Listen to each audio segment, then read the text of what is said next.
ಮನೆಯಲ್ಲಿರೋ ಆಹಾರ ಬಳಸಿ ಯಾವುದೇ ಮೆಡಿಸನ್ ಇಲ್ಲದೆ 303 ಇರೋ ಕೊಲೆಸ್ಟ್ರಾಲ್ನ 201ಕ್ಕೆ ತರ್ಬೋದಾ? 6.1 ಇರೋ HbA1cನ 5.7ಗೆ ತರ್ಬೋದಾ?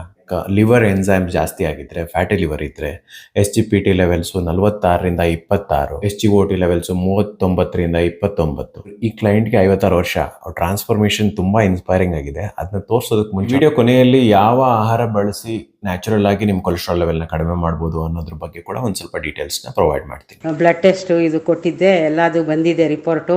ಹಿಂದಿಂದು ಮತ್ತು ಇವಾಗಿಂದು ಎರಡೂ ನೋಡಿದ್ರೆ ತುಂಬ ಖುಷಿಯಾಗುತ್ತೆ. ಎಷ್ಟು ಜಾಸ್ತಿ ಇತ್ತು ಅಂದರೆ ಫ್ಯಾಟಿ ಲಿವರ್ ಇತ್ತು, ಕೊಲೆಸ್ಟ್ರಾಲ್ 300, ಟೋಟಲ್ ಕೊಲೆಸ್ಟ್ರಾಲ್ 300 ಇತ್ತು, ಟ್ರೈಗ್ಲಿಸರೈಡ್ ತುಂಬ ಜಾಸ್ತಿ ಇತ್ತು.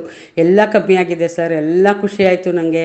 ಹೇಳಿದೆ ಎಷ್ಟು ಧನ್ಯವಾದ ಹೇಳಿದ್ರು ಸಾಲದು ಸರ್ ನಿಮಗೆ. ನಾನಂತೂ ಈ ನನ್ನ ವಯಸ್ಸಲ್ಲಿ ನನ್ನ ಮಗ ಒಂದು ವಯಸ್ಸಿರ್ಬೇಕು ನಿಮ್ಗಷ್ಟೇ. ನನಗೀಗ 56 ಕಂಪ್ಲೀಟ್ ಆಗಿ 57 ಇಯರ್ಸು. ಇನ್ನಂತೂ ನನಗೆ ಮಾಡೋಕ್ಕಾಗ್ತಾ ಇರಲಿಲ್ಲ.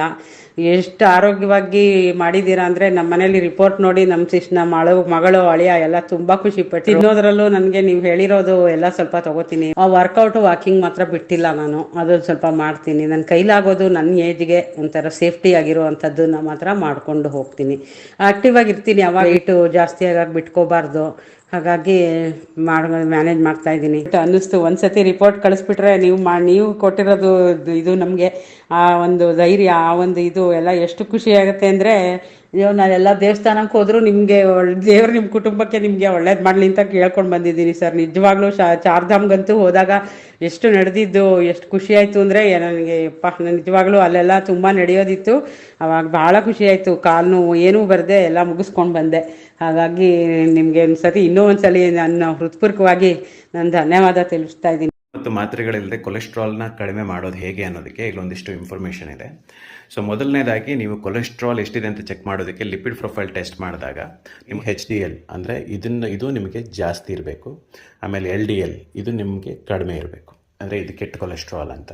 ಆಮೇಲೆ ಟ್ರೈಗ್ಲಿಸರೈಡ್ ಅಂದರೆ ಇದು ನಮ್ಮ ರಕ್ತ ಸಂಚಾರದಲ್ಲಿರೋ ಬೊಜ್ಜು, ಇದು ಕೂಡ ಕಡಿಮೆನೇ ಇರಬೇಕು. ಓಕೆ, ನಿಮಗೆ ಕೊಲೆಸ್ಟ್ರಾಲ್ ಕಡಿಮೆ ಮಾಡೋದಕ್ಕೆ ಏನೇನು ಜಾಸ್ತಿ ತಿನ್ನಬೇಕು ಅಂದರೆ ಅಧಿಕ ಸಸ್ಯಾಹಾರಿ, ಅಂದರೆ ನಿಮ್ಮ ಊಟದಲ್ಲಿ ಪ್ರೋಟೀನ್ ಕಾರ್ಬ್ ಜೊತೆ ನಿಮ್ಮ ಅಟ್ಲೀಸ್ಟ್ ಒಂದು ಅರ್ಧ ತಟ್ಟೆಯಷ್ಟು ಸೊಪ್ಪು ತರಕಾರಿ ಆದರೂ ಇರಬೇಕು. ಅಂದರೆ ಪೂರ್ತಿ ಸೊಪ್ಪು ತರಕಾರಿ ಅಲ್ಲ, ಅಟ್ಲೀಸ್ಟ್ ಅರ್ಧ ತಟ್ಟೆಯಷ್ಟು.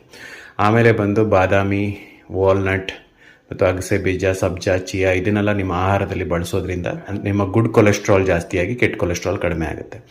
ಏನು ಮಾಡಬಾರ್ದು ಅಂದರೆ ಮದ್ಯಪಾನ ಮತ್ತು ಧೂಮಪಾನ ಮಾಡಬಾರ್ದು, ಸಕ್ಕರೆ ಮತ್ತು ಬೇಕರಿ ಆಹಾರ ಜಾಸ್ತಿ. ಇದ್ರ ಬಗ್ಗೆ ಕಂಪ್ಲೀಟ್ ಡೀಟೇಲ್ ಬೇಕು ಅಂದರೆ ನಿಮಗೆ ನನ್ನ ಯೂಟ್ಯೂಬ್ ಚಾನಲ್ನಲ್ಲಿ ಈ ವಿಡಿಯೋ ಸಿಗುತ್ತೆ. ಈ ವಿಡಿಯೋ ನೋಡಿದ್ರೆ ನಿಮಗೆ ನನ್ನ ಕಂಪ್ಲೀಟ್ ಡೀಟೇಲ್ ಸಿಗುತ್ತೆ. YouTube channel Kiran Sagar ಫಿಟ್ನೆಸ್ನಲ್ಲಿ.